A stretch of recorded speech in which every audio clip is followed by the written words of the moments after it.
Download करें जनमत Haryana app.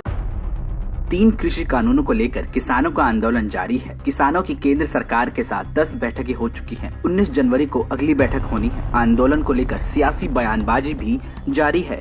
BJP का आरोप है कि कांग्रेस लगातार पीएम मोदी को टारगेट कर आंदोलन के बहाने खुद को चमकाने की कोशिश में लगी हुई है। बीजेपी ने लेफ्ट को भी कटघरे में खड़ा किया है। बीजेपी के इन दोनों पार्टियों के खिलाफ आरोप लगाने के पीछे की सियासत को समझने की कोशिश करते हैं। दरअसल बीजेपी का मानना है कि इस साल पश्चिम बंगाल में चुनाव होने हैं और लेफ्ट की स्थिति वहां पर काफी कमजोर हो चुकी है और वहां सीधा मुकाबला ममता बनर्जी बनाम बीजेपी होता दिख रहा है। देश और पश्चिम बंगाल में अपनी खोई जमीन हासिल करने के लिए किसान आंदोलन में लेफ्ट पार्टियों के साथ समर्थक किसान बनकर दिल्ली बॉर्डर पर आ गए हैं और पीएम मोदी की छवि को टारगेट कर रहे हैं।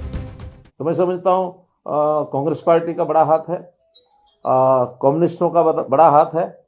तो ये सारे लोगों को भी इस बात का ध्यान में आता है कि ये कोई तौर तरीका नहीं है, क्योंकि कांग्रेस के लगातार वक्तव्य इस प्रकार के आ रहे हैं, उकसाने के सबके सामने हैं। और जो नेता इनके जितने भी आंदोलन पर बैठे हैं और जो बातचीत में भी जाते हैं, वो सब कम्युनिस्ट विचारधारा के हैं।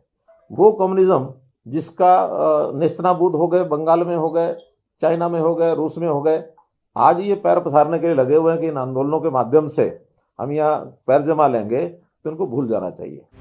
बीजेपी का मानना है कि पंजाब में अगले साल चुनाव होने हैं और बीजेपी पहली बार अकेले पंजाब में चुनाव लड़ने जा रही है। अकाली दल ने बीजेपी का साथ छोड़ दिया है, जिससे बीजेपी कमजोर होने की बजाय पंजाब में मजबूत हुई है और पीएम मोदी की छवि की वजह से पंजाब में तमाम विरोधियों को परेशानी झेलनी पड़ रही है और इसलिए किसानों के नाम पर पीएम मोदी पर पंजाब की कांग्रेस समेत तमाम दल हमलावर हैं।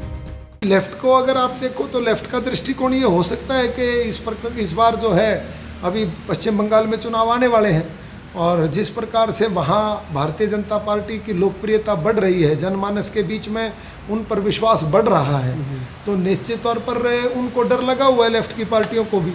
और बाकी सभी पार्टियां भी अगर पंजाब में देखोगे तो पंजाब में भी सारी पार्टियां भारतीय जनता पार्टी के विरोध में ही खड़ी हुई हैं और किसान आंदोलन के नाम पर वो राजनीति कर रही हैं।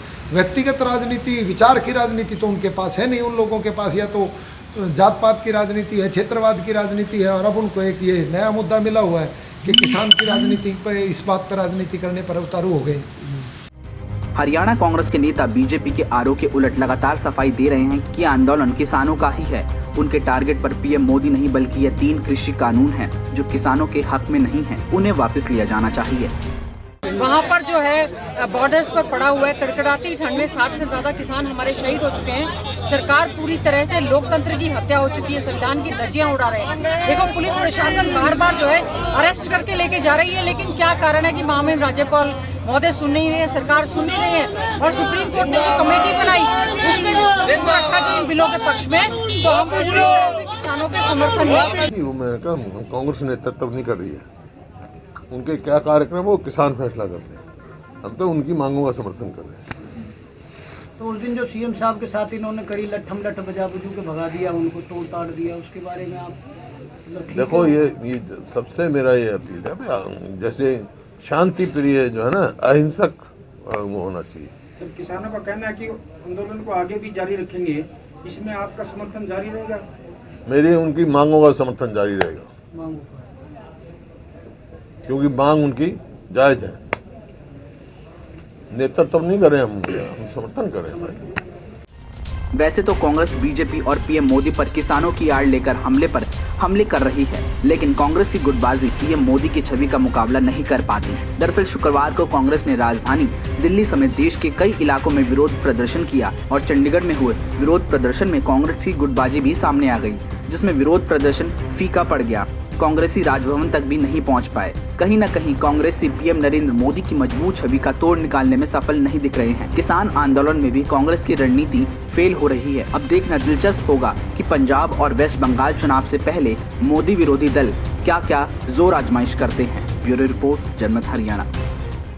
राजनीति के आगे, राजनीति के पीछे, हर हलचल को जानने के लिए हमारे YouTube चैनल जनमत हरियाणा को लाइक करें, सब्सक्राइब करें और अपडेट रहने के लिए बेल आइकन दबाना ना भूलें। देखते रहें जनमत हरियाणा, सच के अलावा कुछ भी नहीं।